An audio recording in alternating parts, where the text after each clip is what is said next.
So I'm Dan. I'm Nick. And we are... Together, we form... Unpanders. The Unpanders. Yes. You got it. That's pretty good. Perfect. Pretty good. Asynchronous. Cadence is everything, folks. Yeah. And I'm K, and he's Dince. Did you ever have, like, music class, and they make you sing in a round? So they have one half of the class sing... No. Michael rode his boat ashore, and then it's like, Michael rode his boat ashore. It's like, I don't know. I know what you're talking about, where it's a call and answer type thing. Yeah, but I feel like No. they did that every time in music, and it was just embarrassing. Ooh, Danny boy. That's interesting that's your name, because the only time we ever had a singing class of any kind in my entire life was in, like, 6th grade, and I think it was, like, a rainy day, and the teacher had no clue what to do. And she made us sing Danny boy. Danny boy, can he cook and can he sing, Danny boy? And I was like, we were all like, oh, like, this is like the OOs. Or I guess it was still the 90s when I was in 6th grade, but it just seemed very, like, this is 40 years old and no one knows the song, no one knows what we're doing, we never sing. What's going on here, lady? And it stuck with me. She was an old lady. Was one of your Dan's friends, one of your friends named Dan, were they doing a little spin pirouette in the middle of the room? He was in my class for 6th grade, so otherwise, who knows what he was doing in the other classroom? Probably drawing pictures of cute guys. Oh, who knows? Anyway. Wow. Oh, he went too far. Oh, shit. Woo! We went there. Okay. I got there in a hurry. Anyone under 21, anyone under 29, anyone under 36. What's the real number here? Odd numbers. 21 and under. 18 and under. 18 and under. Are advised not to listen to this podcast. Listen materials. We're just cramming all the materials in there, and it's too tight a fit, folks. Yeah. You're not fitting there. It's like making sausage. Sometimes you get the nasty bits in there, and just it tastes good, but call me up with that one. Making sausage, folks. So if you're under 18, click that follow button, click that subscribe button, but do not watch the video. Thank you. We appreciate your view. Yeah, and you can go to our website, www.unpanders.com. Is it the Unpanders? That's harder to remember. No, it's just Unpanders. Oh, that's easier to remember. Yeah. In fact, it's very simple. In fact, it's here. Yeah. Or I forget where it's up here. Cool. It's all up there.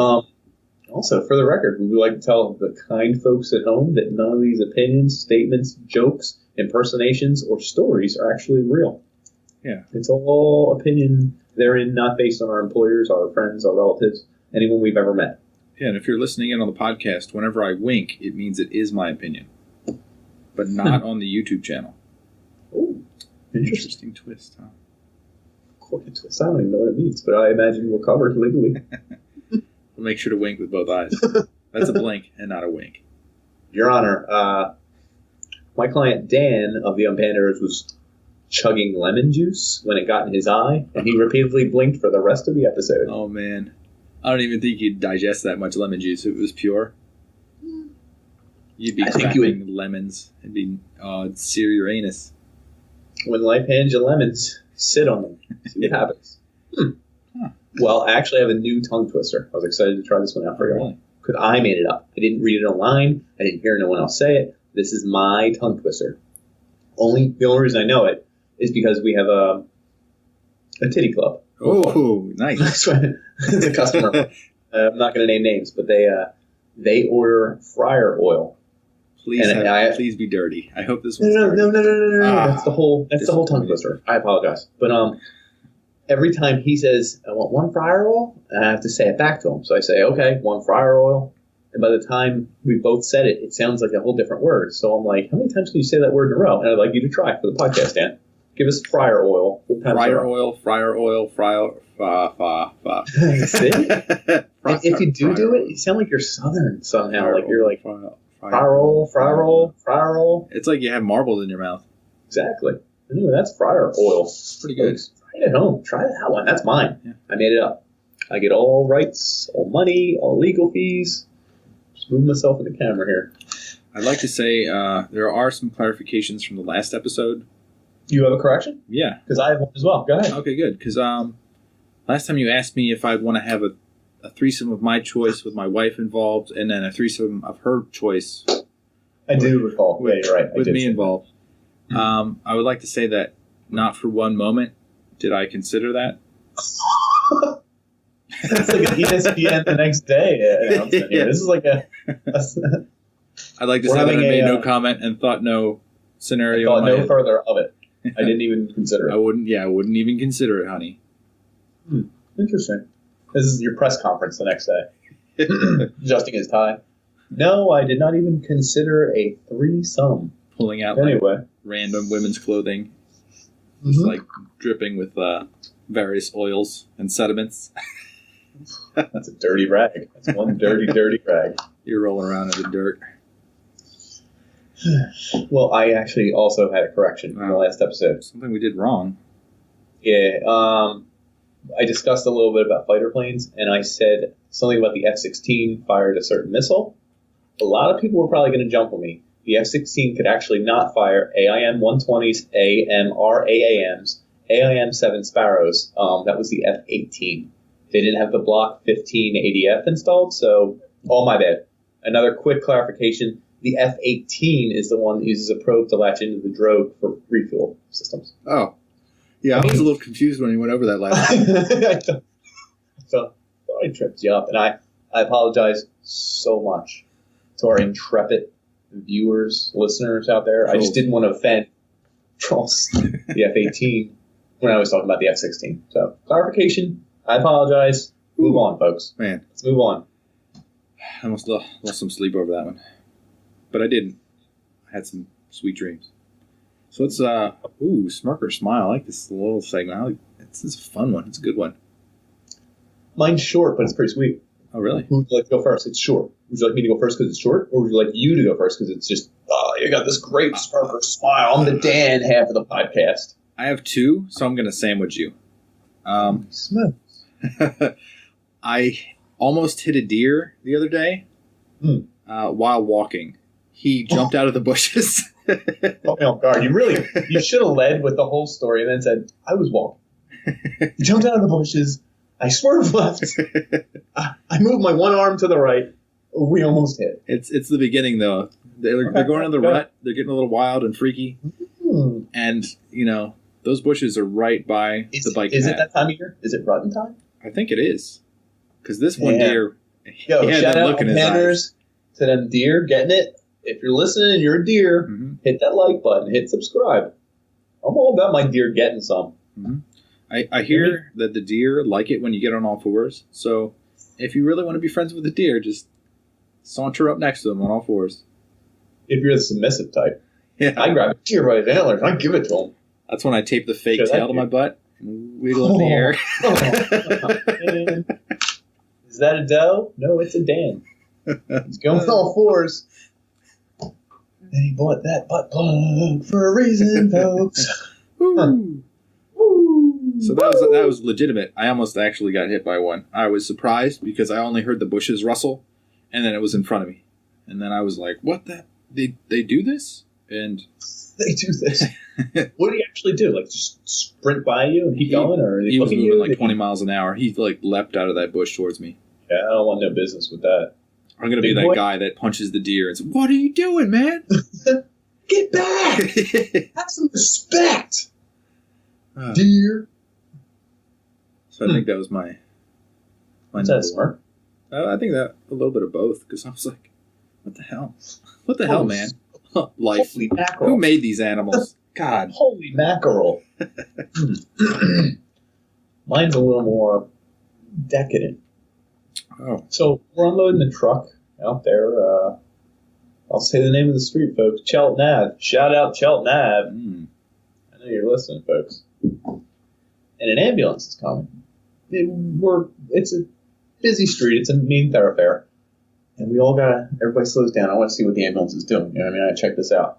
He's doing like 60. He's screaming. Lights are going. And the light by our work it's red. So I'm like, is he going to do it? Is he going to do this slow down? What's he going to go? Just plow through? Sometimes you hold like this and you're like, don't crash. And then you're like, please crash. Don't crash. Center of attention. Yeah. Right. You just want to see something. So he slows down. He slows down a lot. And he turns off his lights. And he goes through the intersection at like 2 miles an hour. And he's cruising. And he cruises for like right up past us, and I hear him yelling, right? And now he's past us, and I'm like, who's he yelling at? It's an ambulance.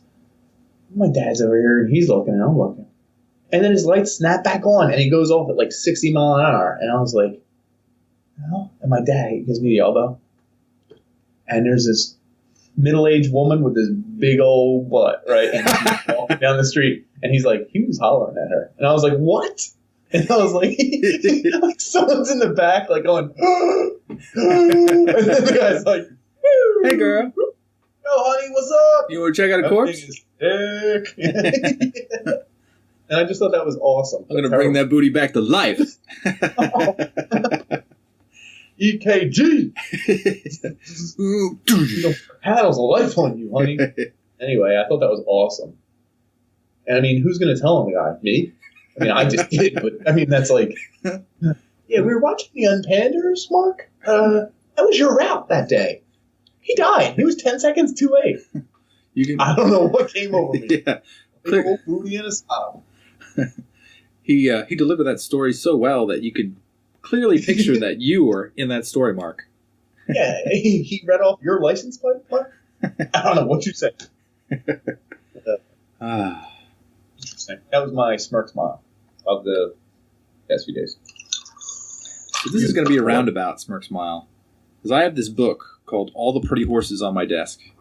And it's actually what my mic sits on. You probably heard the little tap.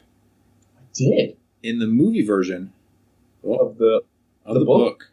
Yep, okay. Of the Interesting. Book. This might tie in later. Matt Damon and Penelope Cruz, who, yep. And she looks a little like Mission Impossible 2, right? Is she? Penelope Cruz? She's in Vanilla Sky. Yeah, that's her. Yeah. That's the second Tom Cruise movie she's in. Interesting. Yeah, there must be something there. Scientology. She's married to Javier Bardem, by the way. Who's that? He was in the James Bond movie. Which one? He's also in Pirates of the Caribbean, the new one. You've never seen any of these. I'll just skip past it. Skip forward for the podcast. Everyone at home knows exactly what you're talking about. I know what you're talking about. Yeah. Let's go. So this is the jump in logic. I had a dream that I started in the back of a car. It's like one of those old style gangster cars, and I was in Colombia. So I was being held hostage by drug runners.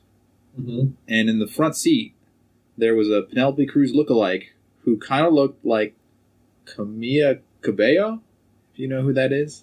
No, go on. This is interesting. So she gave me the kiss of death because she jumped on top of me, and it was getting a little physical, but whenever I have dreams, they get kind of sexy. They always get kind of strange and weird, and nothing ever happens. And I'm always disappointed. That tells me something about you. Yeah, that's life.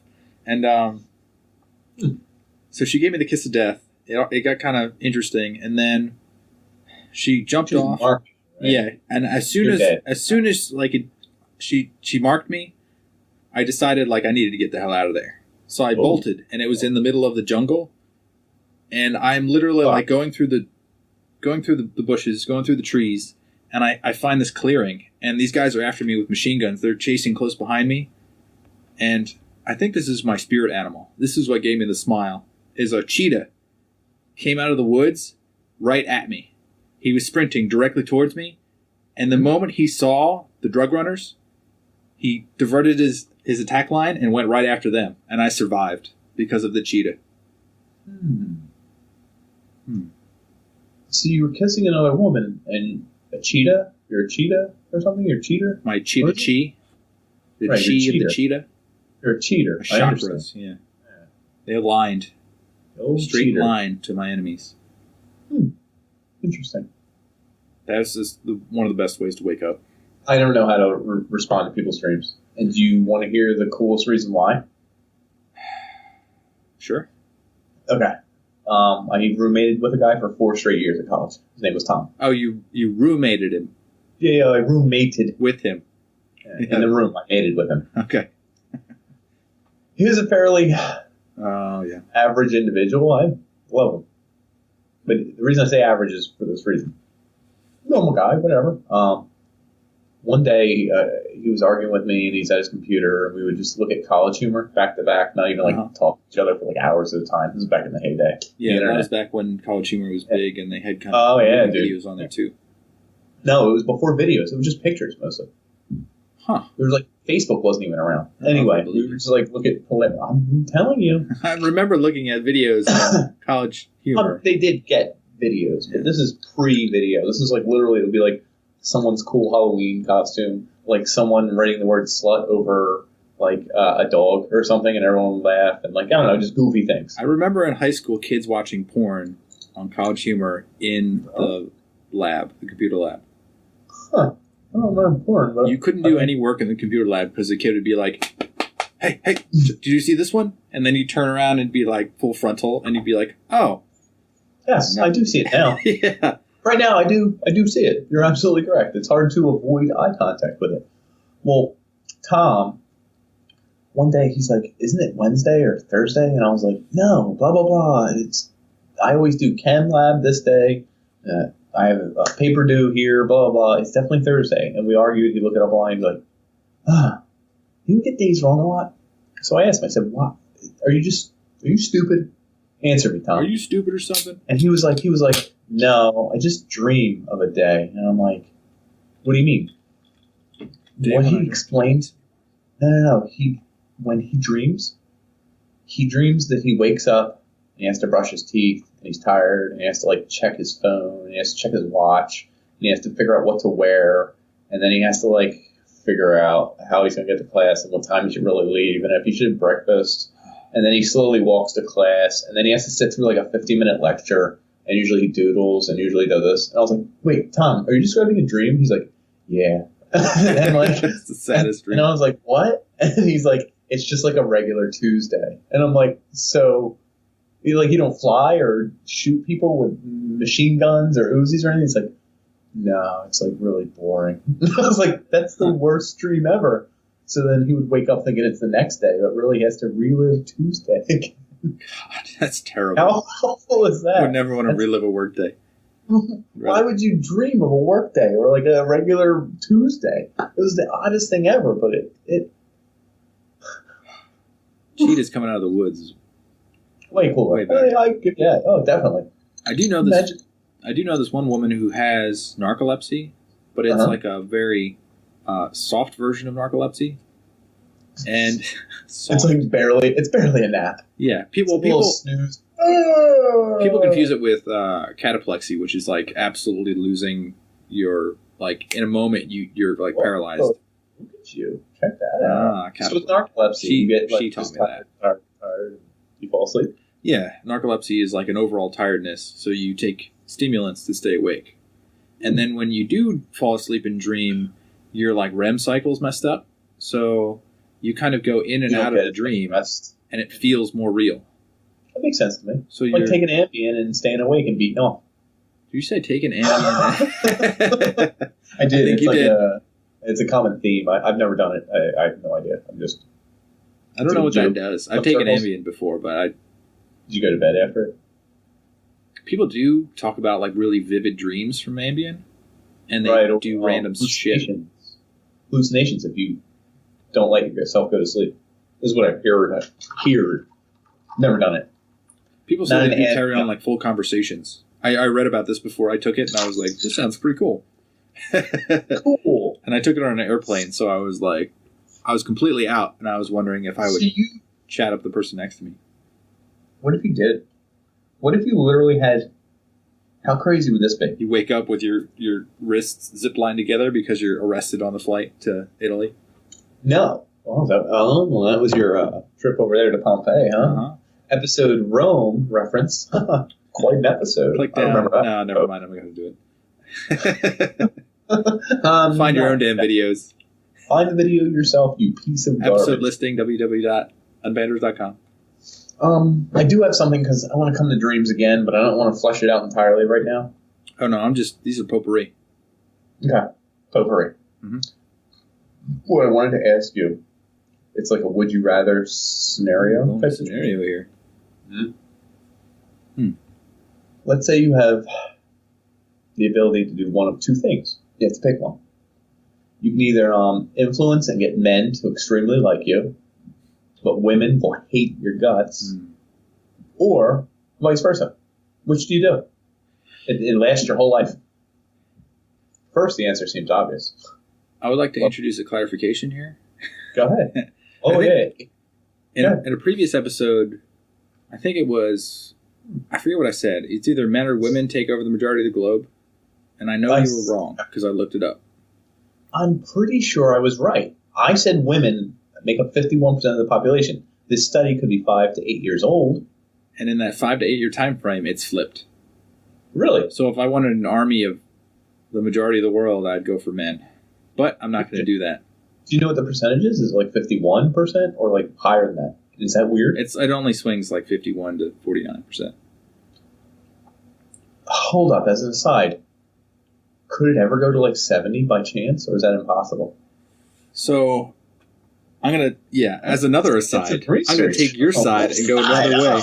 Oh, man, let's get in there. This is a good one. So, I was listening to the Joe Rogan Experience, and he was talking about...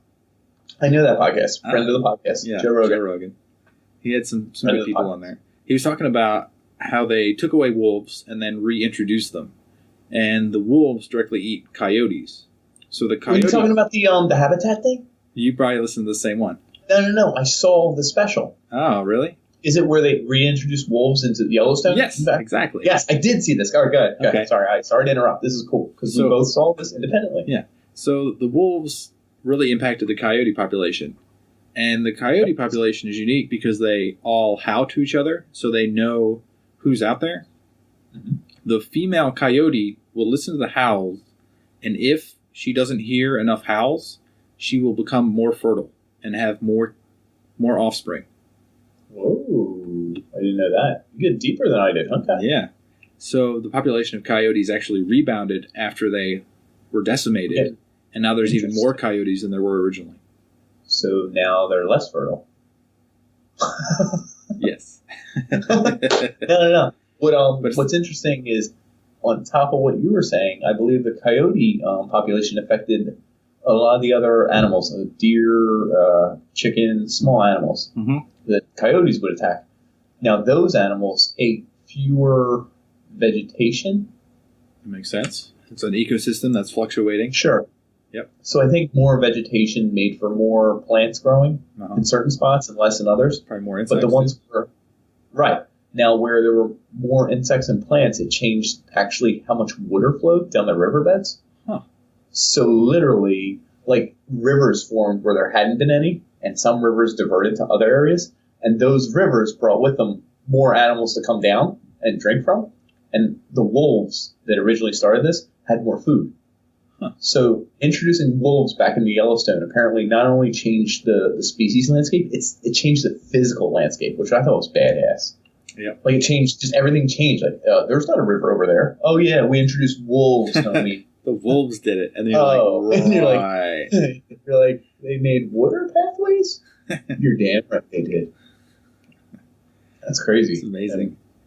That's feeding back into, do you think that, like, the population of the world needs to be kind of equal to keep us going? So if it gets too out of whack, there's probably some process that brings us back to normal, and we probably don't even know it. Right. Well, that balances, counterbalances, and all that, and like too much of one thing results in too little of something else. Yeah. Would you say too many humans making too much carbon dioxide would make too much global warming, which could kill more humans, which would lower carbon dioxide levels? Whoa. Would you? I mean, would you? Possibly. I don't friggin' know. I'm just saying that would make sense, right? Yeah. One way to cool the earth is if everyone's dead. I mean, I apologize, but we're not. So to bring it back, cool. I'll take a tangent back to our tangent. Back to the tangent back to... You never answered my damn scenario. Yeah, I didn't. I was just buying time. You almost got away with it. So I'm going to use it. So I think if I could sway all women, it'd be like swaying a woman is more difficult than swaying a man because a man can be logical. Sorry. Ooh. Just got an awful warm on the panders. Burning up over here, folks. I didn't say that. Dan. For the record, anyone just listening to audio only, Dan said that. Oh, never mind. We're clear. He's winking. I would like to use the... there's a quote from Jack Nicholson in As Good as It Gets. He's an author, and he writes about... I guess he's kind of... What's the word? Not a psychopath, but he's like OCD Eccentric. about things. He's self-centered. Eccentric. Yeah, eccentric. There we go. Eccentric. Thank you. Thank you for filling my words. Oh. So he's talking to Helen Hunt, and Helen Hunt says, "How do you write women so well?" And he goes, "Well, I think of a man, and I take away reason and accountability." Not my That's words. That is pretty good. Pretty awesome. That's a good burn. Yeah. So I think I'd want to sway all the women because there's obviously a sexual plus there, and Of course. And it's cool, like, when women like you. Like, yeah, what's up? Like, even if you're not sleeping with them. yeah, and you can use all the women to control the men. You could. That's pretty long term. Hey, Mhm. baby, I need you to make your husband, who's the CEO of a company, make me lots of money. Yeah, Dan. Yeah. And then she has to do it. What do you believe in her ability to change her husband, who's the CEO's opinion of you? I would 'Cause if it's believe that in good, the women he's of the gonna kill world to change his. You can give me all the money. Honey, I'm just telling you about this guy Dan I met today. Dan who? I'm a powerful CEO who's very insecure. I will crush this bug. And plus, that was part of the thing. Men will hate you if the women love you. But they have to. Do they have to? They'll They have to hate respect me. you. They're not going to shoot you They on can't- sight. If they never met me, though, they won't know to hate me. They can accidentally favor me. Send you money? Yeah. accidentally give you the job? I've never met him. I don't know who he is, but I'm going to give him the job. I trust you. Based on merit alone, sweetie. And my trust in you, a female. Yeah, exactly. So I'm going to pick the women. I'm going with men because I'm a sexist pig of the podcast, and I just think more job opportunities and stuff like that. And women already probably hate me. Hey, ladies, like this? You like that? Hate me, women. I don't know. I think that's because I hate you. That's pretty unreasonable and unaccountable. You sexist pig. Ladies, we love you. Huh. So, let me see. Which scenario? I have a scenario for you. So, say you were literally... I don't like it already. Half your size. So, you're a really tiny person. Okay. Small in stature. I'm 3'1". Yes. Oh, my God. That's incredible. Yeah. But you are incredibly strong. You're the strongest man on the world. Holy crap. Okay. How do you use for that my to your size or in advantage? general? No, for everything. YouTube videos. I would go on. My favorite show, the Panders. I love those guys. They're funny as hell. Yeah. I would just lift things behind them at all times. Mini Nick. He'd be hanging out in the drums, playing the drums really small. That'd be cool. Would you? You could get a job doing something, or you could just enter. Olympic athletes get money, don't they? That's true. So you could be the strongest little man in the world. Oh yeah, dude! Low center of gravity. I'm friggin' tearing it up. Mm-hmm. And I want everyone to know I'm the smallest because I'm a little insecure because I'm 3'1". I want everyone to know how friggin' strong I am.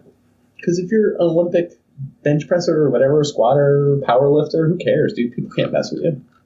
I feel like Olympics. You got to go public eye. You got to go public eye Olympics.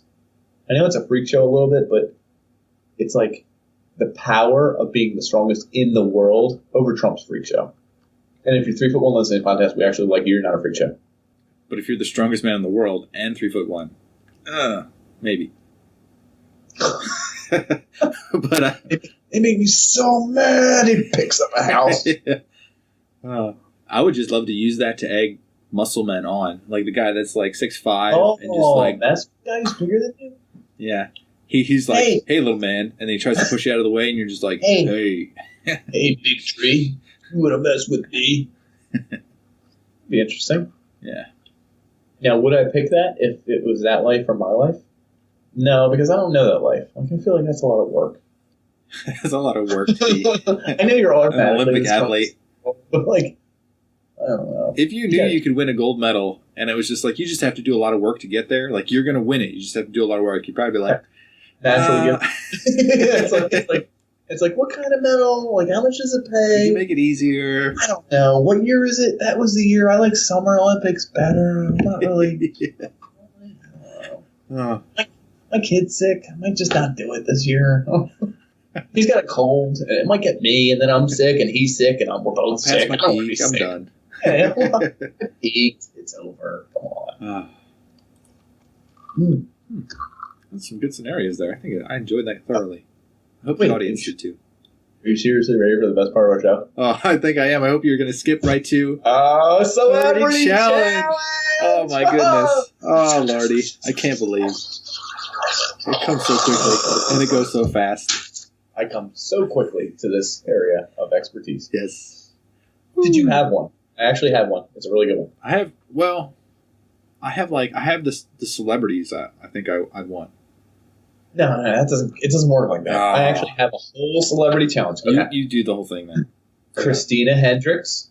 Ooh, smoke show. Which liquor did she, was that? I don't remember, but I'm into that liquor. Oh. Hold on. And Penelope Cruz. Oh, thank you. I want them to go up against each other.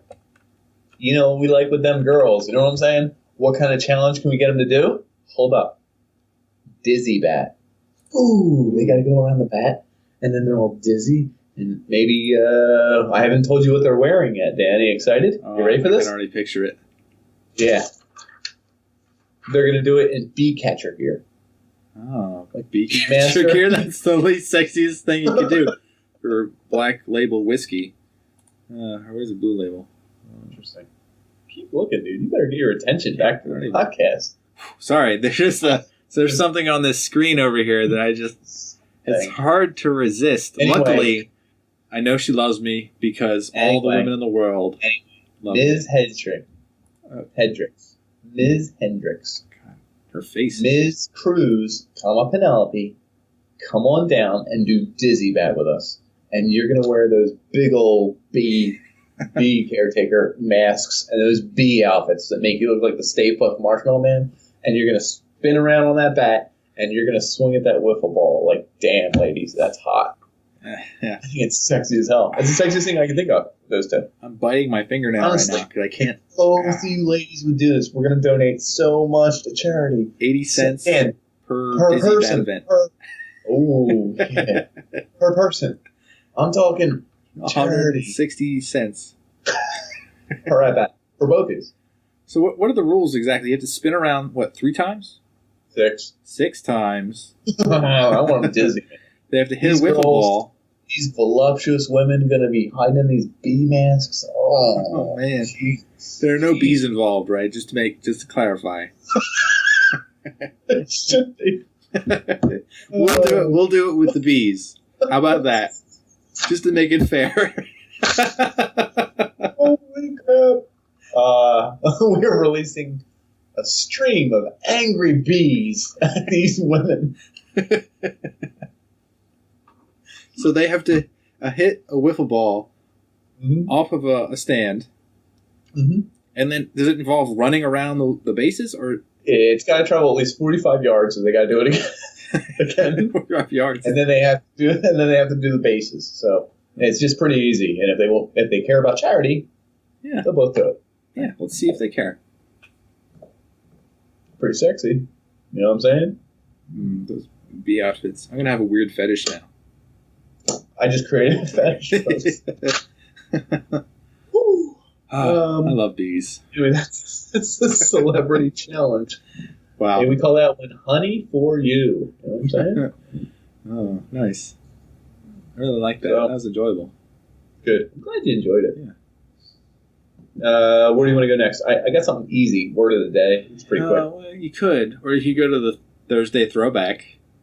I have that. Oh. You think I wasn't prepared for Thursday throwback? Making sure you knew the agenda. Mine's a little dark. Oh, I love dark. It's sad, I think. I think. I don't know. I was too young, but I'm looking back now and I'm thinking this is sad and dark. Okay. Ready? Yeah. So I don't care. No one will go there. Max Myers used to be my camp that we went to. Okay. You've never. That's what? The place? Max Myers? Who? No. That's what it's I called? don't know. It was in Philadelphia. It's a park. Not a lot of people went there.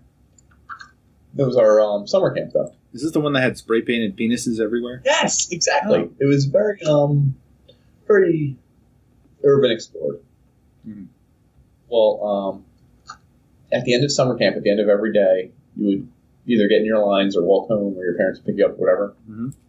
Well, there was like a 380-pound man who was like 40-ish and wore glasses, and he would ride up to everyone with his big old duffel bag, out of breath because he's fat and out of shape and everything. And all these kids coming at like 12, 11, 8, 9, 7, 5, and he would go to right where we would all exit, and he would sell us GIMP. You know what GIMP is? You know what GIMP is? There's a GIMP program, but that's not it. No. The little plastic spools of colorful string, but it's like string, but it's plastic, and you would overlap the strings to make like designs. Like you could make box design, zipper, you crisscross it. You do. There was like 5 strings. He's typing GIMP, folks. Only because I don't know if he never had GIMP growing up. Oh, my sister had these. There you go, and you could make them yourself. Yeah. We called him the GIMP man because he would sell GIMP for like 80 cents a dollar, whatever the hell. It was cheap. Man. Hold on, I didn't realize that. I just thought that was his job. Like that was like his career. Like, you know, you'd be like, oh, he's an engineer. He's the GIMP man. He plays professional basketball. And my parents were always weird. They were always like, did he follow you guys home? And I'd be like, no, he stays at the camp, Mom. What's wrong? And they wouldn't tell me. But like looking back, like just recently, I'd be like, holy shit, that GIMP man was probably trying to look for kids or something. I don't know. It's a bit much, dude. Huh. And you could ask him how to make the different designs or whatever, and he would try and help you. He had all these spools of colors. Like he was like, you want 8 feet of green? I give you 8 feet of green. And measure it out with his little ruler and cut it and charge you like $1.30 or whatever the hell it was. Huh. I also thought maybe that is the only way you can make money. And then I was like, yeah, nope, I can't justify this. Oh, man. How much do you think you would make per day? Like $18. I made that up, but that sounds reasonable, right? That's kind of scary. That's pretty scary. That is scary. Well, so hold on. So my mom was like, one time he was like talking to my sister or something. Like, and she was trying to buy green GIMP and purple GIMP. She was going to make a friendship bracelet or some crap. And my mom was like, what is he doing talking to your sister? And I'd be like, she's buying purple GIMP, green GIMP. It's good, Mom. And she was like, go tell him to leave your sister alone. I think because my mom was too embarrassed to go up and tell that guy, you're a fat pervert, get away from all the kids. You know what I mean? And so she shouted it in the middle of the playground. Yeah. Get away, you fat... Tell that fat pervert to get away from my children, Nikki. You know, and I'd be like, okay, Mom. But I'd go over and be like, Mom wants us to go. And she's like, I ain't buying the GIMP. And I was like, you have to go. Mm-hmm. Oh, well. But I thought about him, and I thought about GIMP, and I was like, GIMP was pretty funny. Like, and GIMP man was probably a molester or wanted to be. I feel like he was too cowardly to go through with it. I don't know him. He could be a brave, powerful, super strong child molester. God bless him. My guess is he was a coward, and he may have died alone. He just wanted to make the children's lives that much better. And then I thought that. Well, I was like, what if he was just a really good guy and he like was a firefighter during the day, just a fat one, and then in the afternoon breaks, he was like, I'll sell colorful string to children. And not talk to their parents at all because I'm afraid of them. Yeah.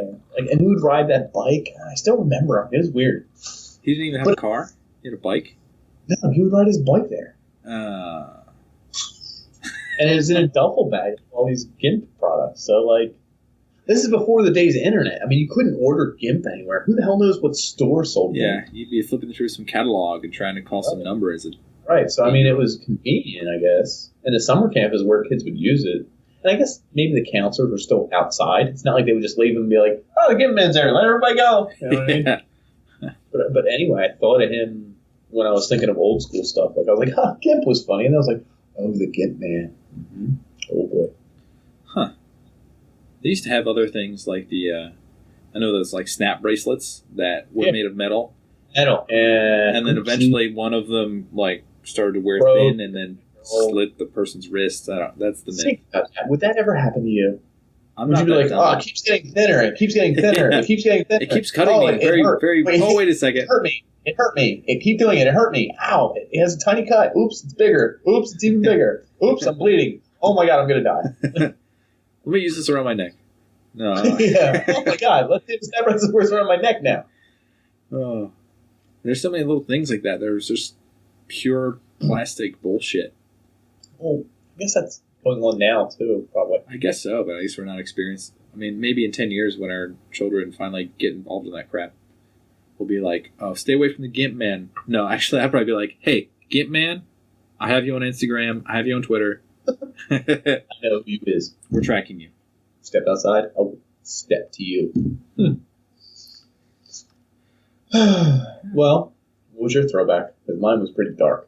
I'm going to just say it was the bracelet things. I also have those little... Wait, was it bracelet things? There were these little, like, peg things my mom and my sister liked that you put them on, like... Light bright. Not light bright. No. They're like these little plastic cylinders that you would arrange in this, like, heated tray, and you can make different patterns out of them, and then when you heat them up, they fuse together, and they form a pattern. Interesting. Sounds like Gimp meets light bright. Thank you. Yeah, a little bit. Interesting. People make like Super Mario and Yoshi out of them. That's the ones I've seen today. That maybe they still exist. The Gimp Man is horrible. People that are still making like the Gimp Man could be. That's a perfect name for like a creepy villain. The Gimp Man. Gimp. The Gimper. The Gimp Man's gonna get you. Quick shout out to a big listener of the podcast. He's one of our faves. Dildan Hune, Dildan69. Oh no, you said his name. Everyone can look for him, please. Please do. Good.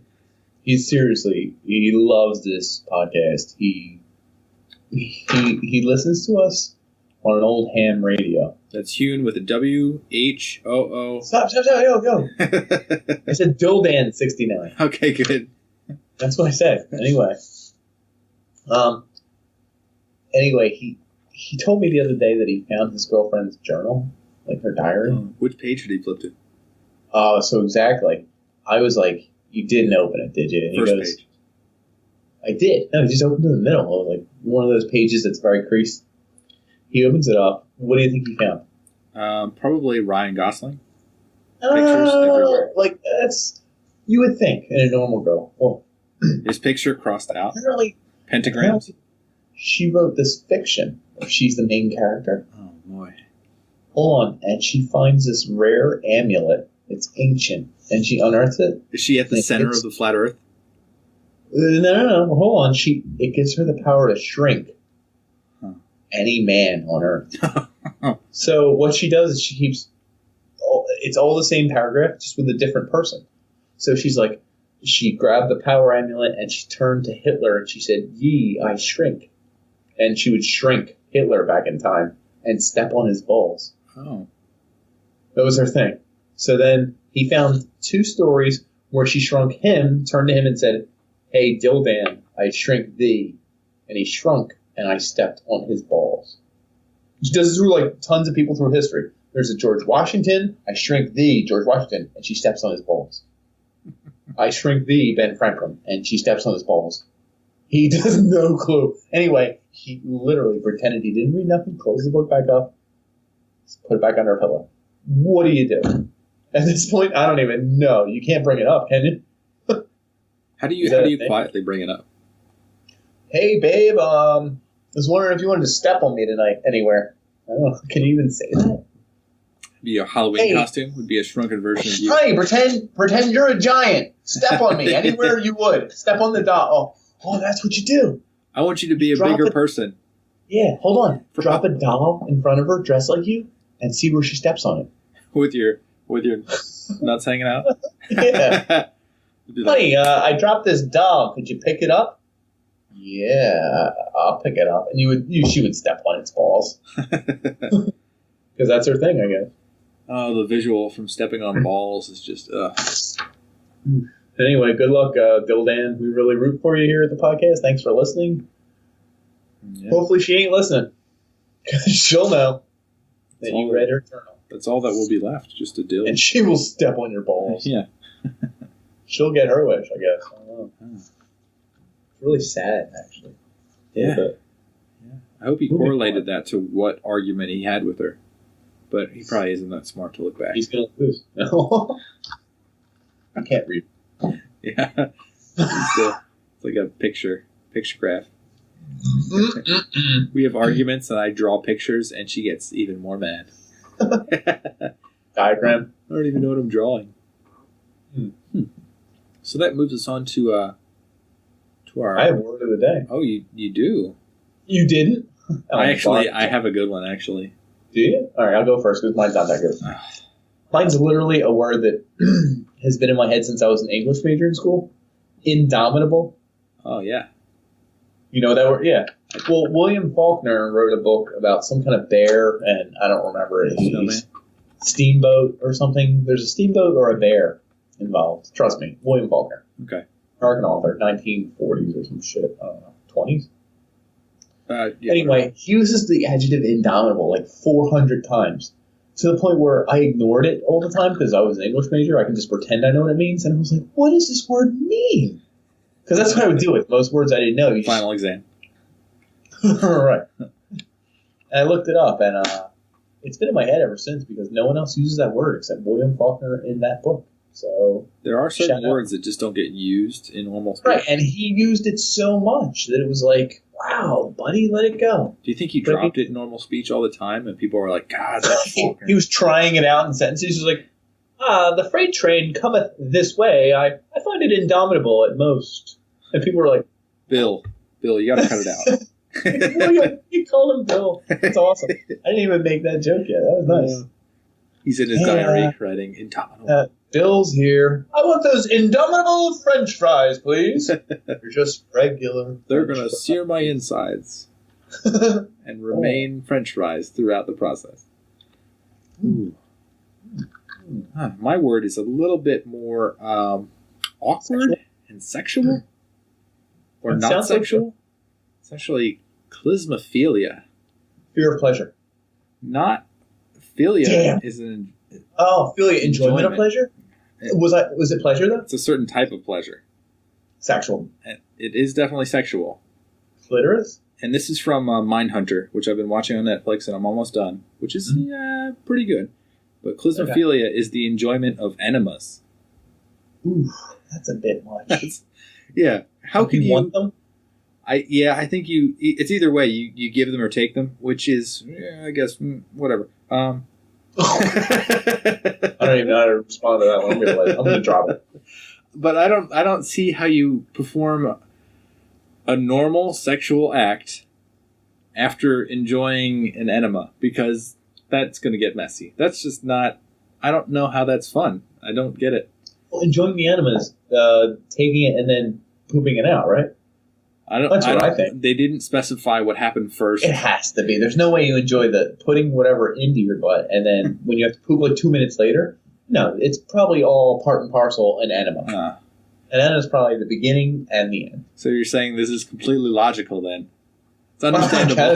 I don't know, but I'm saying there's no way they enjoy the first half of it and they're like, this is great, and then afterwards they're like, this is terrible. I have to poop. And you're like, you just did this to yourself. There's no, if there is, maybe that's better. Maybe those people are, that's an interesting individual. Clismophiliac.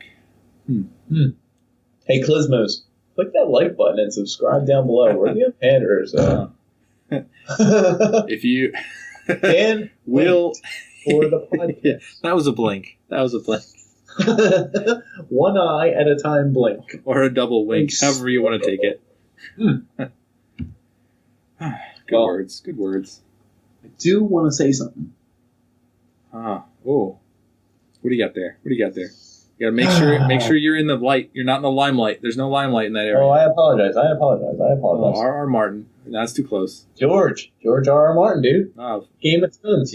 Sorry. Game of your there you go. Perfect. That is perfect. Stop moving.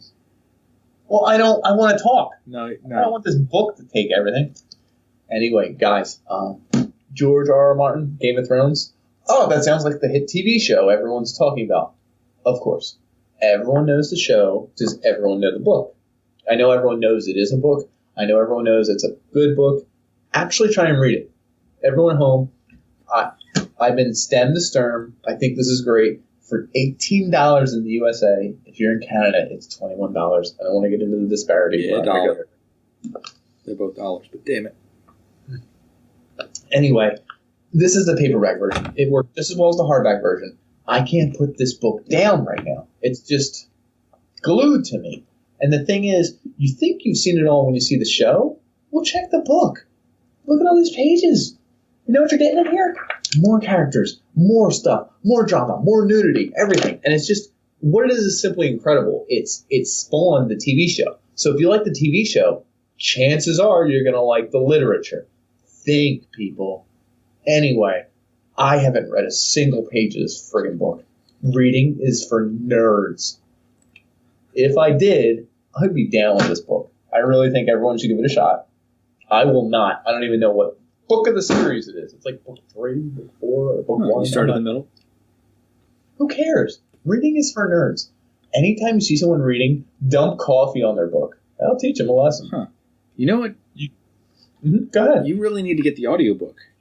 And if you got the audiobook, I think you could use some Bluetooth headsets. Because these things are fantastic for pretending to do work while listening to a podcast or audiobook. Where's the wire?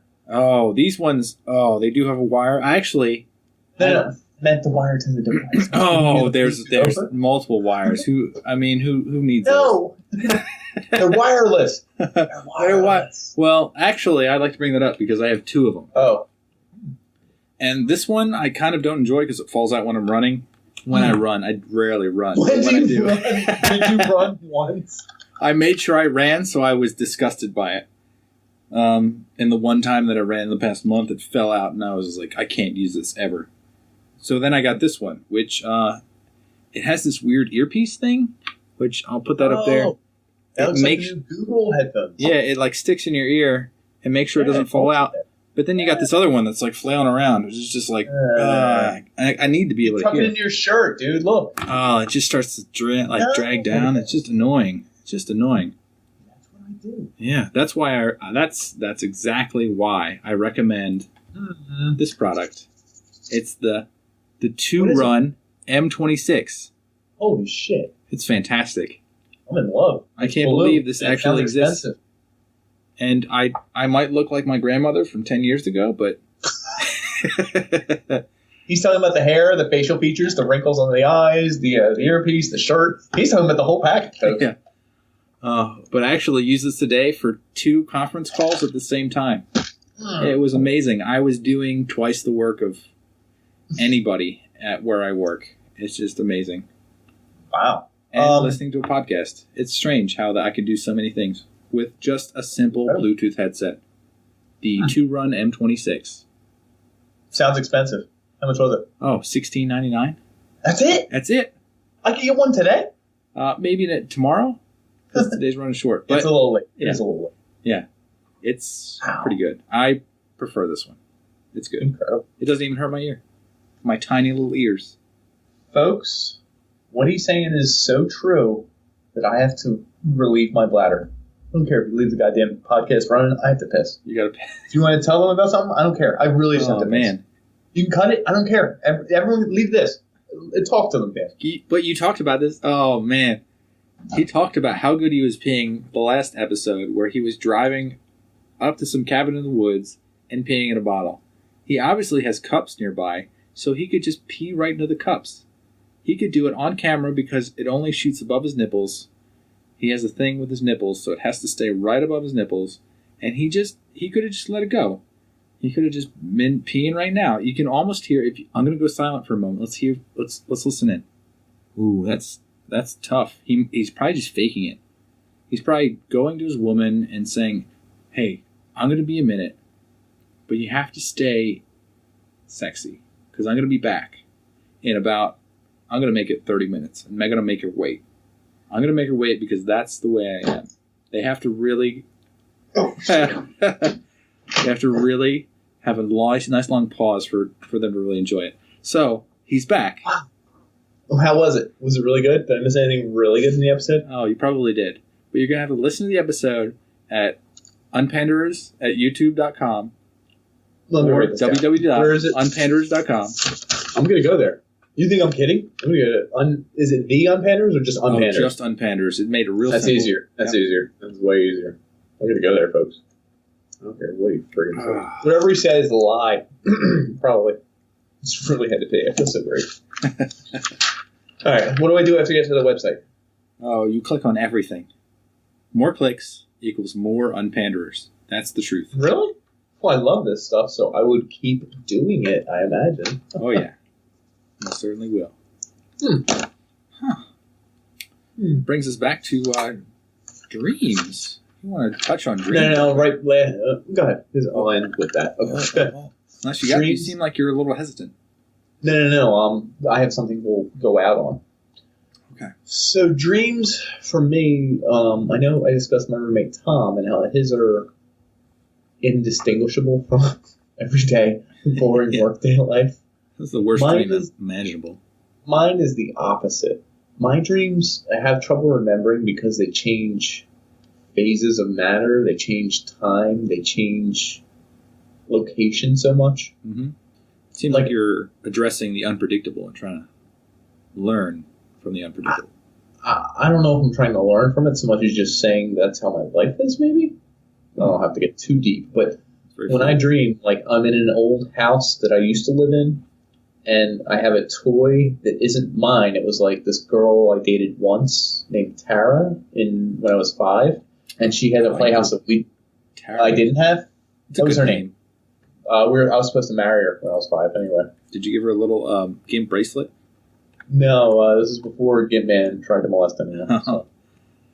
You could have married her with Gimp Man. She had this like sink cook combo, and it's in my dream somehow in my house, which it was never there. And it's opening and closing like a mouth. And it's like weird because some people are treating it like it's not doing that, but I am. And then like all of a sudden I'm also thinking of another part of the house, the upstairs, and what part of the upstairs might be weird. And then I'm also thinking how that house is weird because the driveway is from my house where I moved to in the suburbs. And I'm like, whoa. But then I think how there's like a superhero movie I saw recently, and like it's Wednesday, and I have to do this Wednesday thing. It's all over the place, man. Oh, dude, it doesn't even make sense. I can't even follow it. And then, like, sometimes I'm 2 people at once. Sometimes I'm everyone in the room. Sometimes I'm seeing through everyone, and I have to get past them all to become my true self. And then I have to find out what time it is, but time has changed already. And then I'm, like, back at this, like, I'm at my desk in sociology. For some reason, I remember a desk in sociology class that had the word like sex carved into it or something. Anyway, my dreams are so weird that they don't usually leave impressions on me because they're just this fluid, weird, liquid, odd, I don't get it thing that has, like, there's almost no, someone's like, yeah, I dreamed my mom had sex with my boyfriend. Like a girl will say that, and it's like, that's interesting. Expand on that. And they're like, yeah, it was my mom, and she was sleeping with my boyfriend of 8 years.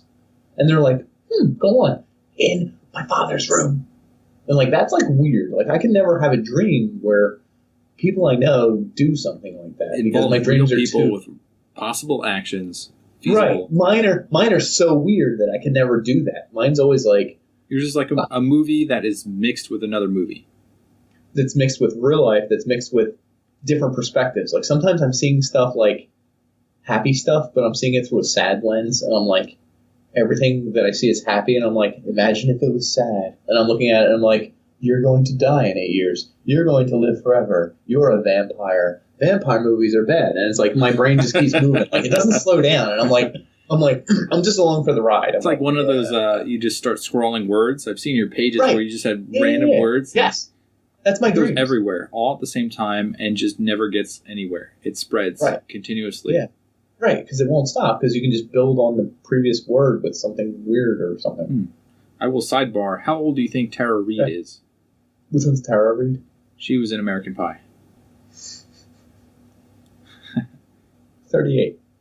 You would be off by about 5 years. but I was just seeing she's that much older. She's 10 years older than us, I think. Really? Yeah. I figured 4 to 6 years older, and that's what I was kind of going with. She's pretty good looking. And when you said Tara, that's the immediate Tara I thought of. So I pulled up her picture. No, this is a white trash Tara. If she ever finds a podcast, she might beat me up, but I don't care. Her mom's a smoker. It'll be good for the podcast. Just film it, and that's where you're going to want to be 3'1" and the strongest man in the world. You're going to shrink down and then be like, oh. Listen, before you beat me up, just come into my drum room. Why should I do that? Just do it. I got to turn on my Skype. I got to adjust the sound levels. Hold on a second. Yeah. Testing. Penis. Testing. Pop. Sizzle. Penis. That is how we test our mics. Folks. Yeah. Believe it or not, we're as real as you and everyone else at home. Yeah. And my dreams are always kind of like a movie set, and I think of situations that could happen, and then right at the end they either end, like they stop, and I'm like, what the, like, why did that stop? Do your dreams have hard endings, like end scene, or like they just kind of stop, like you wake up? I usually wake up, like I feel like my brain is just we're getting close to waking up, so I'm just gonna slow this down until you're awake. And it's like I wanted to finish making out with Camilla Cabello because I'll never get to do that in real life. Is that a threesome scenario? I mean, there were other people watching. This is the back of the old 1950s car.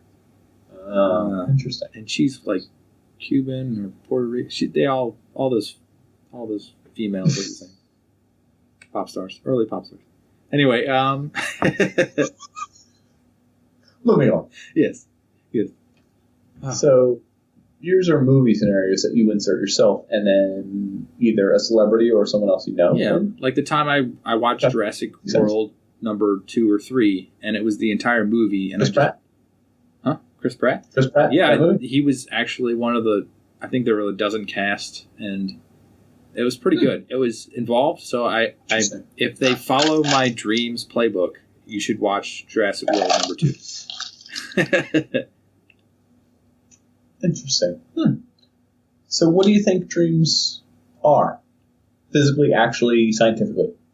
It's either like you have unexpressed fears, which are probably floating around in your brain. Okay. Maybe it's releasing Why is it unexpressed? Why do you need to express a fear? This is really, I'm just asking. I think you're learning from it. I think you're understanding, because your fear really has basis in reality, right? So you're trying to understand why you fear reality. Right. Okay, I don't disagree with that. So what you're doing is you're confronting these fears, but in a safe environment, your brain, while it's off, in a simulated environment, I would say. So that's what a dream is, a simulated environment that you can do whatever in. Yeah, some people say it's training for bizarre scenarios. Like if you were in a burning building, you could do any number of things, and maybe you don't even remember the dreams where you're like going out the window, you're going down the steps. You trained for it. You thought of it before. Grabbing the parachute. Yeah. Maybe you have thought about it before, and it's just stored somewhere in your brain. So when that scenario happens, you're like, wait. Well, I mean, as simple as something stupid as swinging a baseball bat. If you've never done it in your entire life, but you at least did it twice before, even if it was like jokey, like I'm going to pick up this wooden stick. I'm a caveman. Woo! Astros like World Series homer. Yep. See if they get there. But anyway, it gives you a leg up on circumstances you've never encountered before, I guess? Yeah. Yeah, I think so. It could be also like a recounting of the day, which is what I think some of the... Because I was influenced by certain things prior to falling asleep that probably stuck with me. Showed up in the dream? Yeah. Now, what about things that show from like 12 years ago? Or like 18 years ago? Or a weird desk you sat at, like I said, in 4th grade. And you somehow remember that desk that you've never thought of since...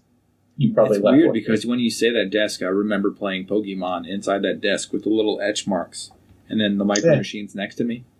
Yeah. It's like I remember playing my own world inside of that little tiny 4th grade desk. Right, but you didn't think of that for 10, 15 years. What made it come up now? See, I have a theory that dreams are a little bit like defrag on a computer. You're throwing out old memories?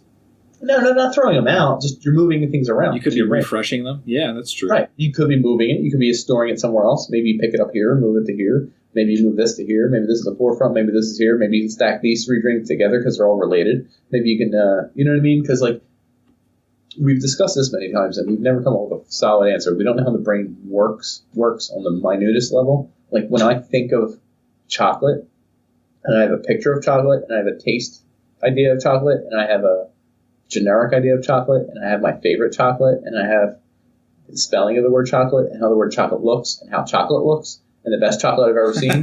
Like, they're all related, right? They're all related, right? Yeah, they are.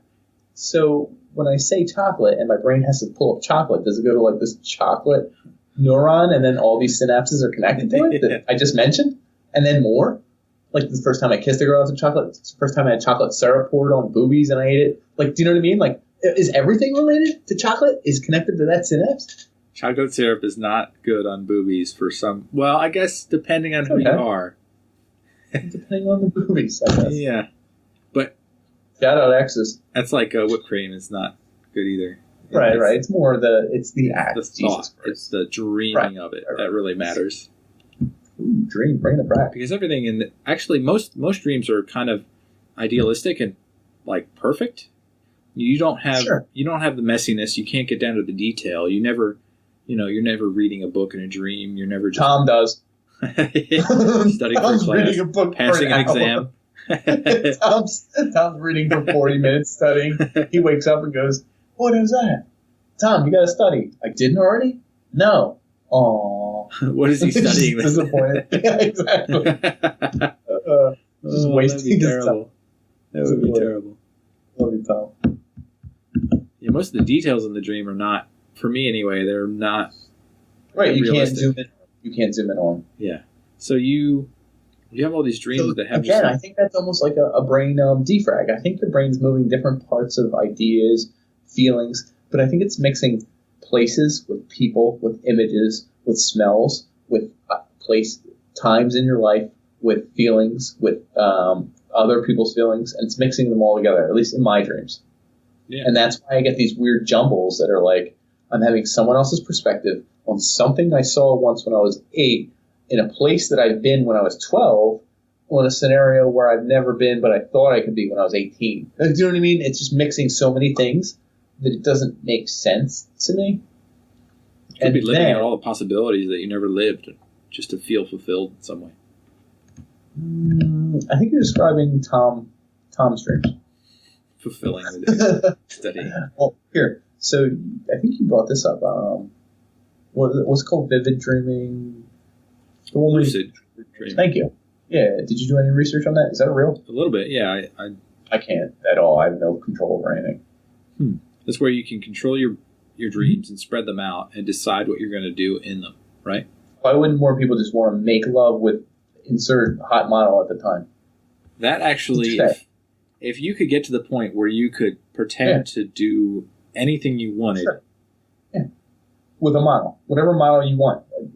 We're not going to mention names again. I know your brain is going overdrive. No, it'd be like this man is clinically brain dead. He's in a coma, but he's the happiest person we've ever seen. Wait, so anyone we see in a nursing home that's just smiling and looking up has achieved this goal, and that's what he's doing his whole life? That's the same thing with Will Ferrell when he finally finds a way to suck his own dick. No, wait, in what? Is it Saturday Night Live? Yeah, Saturday Night Live. No, I didn't see this. It's like he comes up and he's got like a long beard and he goes, oh. He's like, finally, and then he just goes back down. Classic Willie. Oh. I would love lucid dreaming, though. That sounds fantastic. It sounds awesome, but I guess doesn't your brain run out of limitations? Like, you can only experience so many things you want in a row before you don't want that anymore. Yeah, that's like relationships. When if the perfect woman is the woman that actually kind of rebukes you and fights back, you can't. Yeah, I know some perfect women. Let me tell you that. Yeah, feisty Italians. But they're feisty. But I can't remember where I was going with that. But yeah, so you can't fit in the parts that are not compatible. Well, hold on. Oh, holy shit, dude, The Matrix. So basis, right? Remember, they have the uprising? Uh-huh. And they're supposed to wake up. They're supposed to realize they hate the Matrix and fight it. Because they're within another Matrix. Yes. I hope I didn't ruin a movie from 1999. Shit. Disclaimer. Disclaimer. A movie from 1999. 18 years old. Hit rewind. We really apologize here at the Unpanders. We don't like to ruin movies for all those people where they're just waiting to see those sexy, sexy twins. We're sorry that the idea of podcasts didn't exist in 1999. You know the podcast Paragons of Truth, I believe. I've mentioned this one before. I might have to listen in. Okay, anyway, listen. They're friends of the podcast. They love us. Branson and all the guys. And it's called like First Episode of Everything, and they do a first episode. Uh-huh. They managed to fit in the twins from the Matrix 2, the albino twins, in every episode. And I always laugh. They're like, yeah, we're rich people. What would you describe your perfect person? I don't know, like those albino twins from the second Matrix. They're like the perfect human. Are they supposed to be like Apex or Aphex twins? Yeah, Aphex. Yeah, I think so. Either way, shout out you guys. That's really funny. It's a funny bit. And those guys are pretty sexy. They're the worst. They're literally the worst bad guy in anything. Don't they just like teleport around and like pasty white guy? Yeah, and they're like dreadlocks. Yeah, they're dreadlocks. Yeah, they are. And they have like I would say like leather trench coats, but they're pure white. Yeah, they're awful. They're literally the worst. I'm a bad guy. That's what they're saying with their look. I am a bad guy. Get ready to get your butt kicked. The one thing from Matrix, anyway, Matrix. I call it a cum cake. You remember that scene, right? Oh, where she eats the cake and has an orgasm because of the cake is like a digital manipulation of her mind. Yeah. Mm-hmm. Well, I'm going to save that for a scenario later on. You think about it. I'll think about it. The Gimp Man's going to give me orgasm cake? Sure. Yeah. He has to feed it to me with his fingers, though. Oh, God. I could just imagine those fingers tasting really salty and dirty and just like having all the soil from the previous corpse he had buried. He might be doing that, but he's probably... I mean, shout out, he's probably dead. Do you think he's like, what, he's got 80s, 70s, 90s? Yeah, late 70s, but he was like 300-some pounds, so... Yeah, that's heart attack waiting for you. We're hoping here at the Unpanders. Yeah, and... shoveling dirt is a very physical activity, so... Hiding evidence is a very physically demanding activity. Real quick, to wrap things up a little bit, we really touched on dreams. I don't know what the hell they are, but I did notice a comment in our last video that struck me as interesting. Oh, really? Comments from the ethers. I don't know if you saw it. You gotta check it out. It's pretty new. It's a picture of a table, a dinner table, or a lunch table, I guess. You can eat whatever meal you want on it. It's got 4 legs. It's wooden. It's very generic. Picnic table. Yeah, picnic table. Sure. All right. It's more square shaped than a picnic table. Not rectangular. Okay. A square picnic table then. Square one. All the comment says is, how did I end up here? I am a table. And the name of the account is A Table. Thought that was pretty funny. Shout out A Table. So I clicked on their website, their YouTube user account. Mm-hmm. Sorry. It's just a picture of that table, and it says, "Hi, I am a table. Respect me, and always place a coaster on me." And they have thousands of viewers and subscribers, and I think that's awesome. I don't know how you found us. I don't know what it means, but thank you from the bottom of our dirty, rotten hearts. Here at the Unpanders.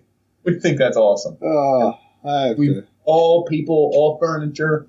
I don't care what color you are. I don't care what you believe in. I don't care if you serve breakfast, lunch, or dinner on you. Just click that like button, folks. Yeah. I was looking at our website the other day, and it's hosted by Blogger, which, I mean, that's acceptable.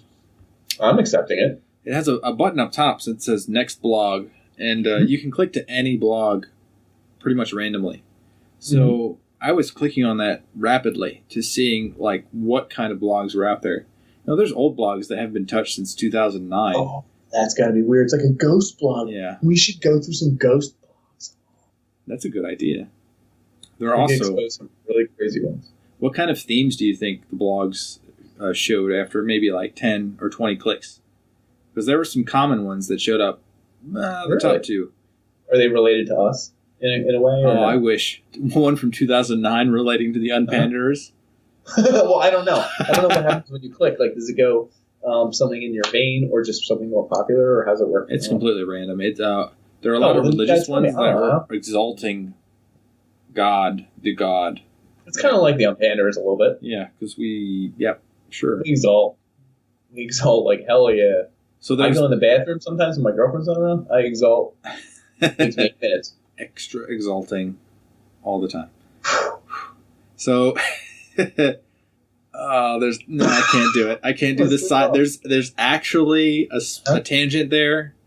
Save it. I'm going to save it for the very end so I can cut it if I really need to. We've given them so much content tonight. These people are going to, if this was a sandwich, it's a triple decker. And everyone at home's looking at the unpanners and they just want to. They go, wow. Squish it down. Hold on. Yeah, squish it down with your hands a little bit. They're thinking, I got to cut this into quarters or eighths because I'm going to share it with everybody.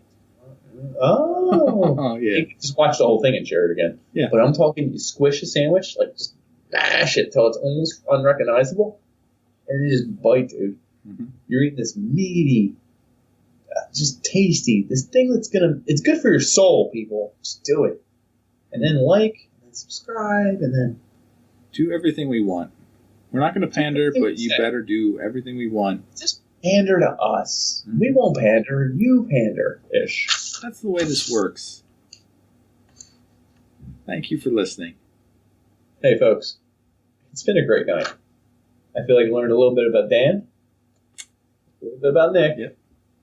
Even a little bit about yourself. You at home. Yeah.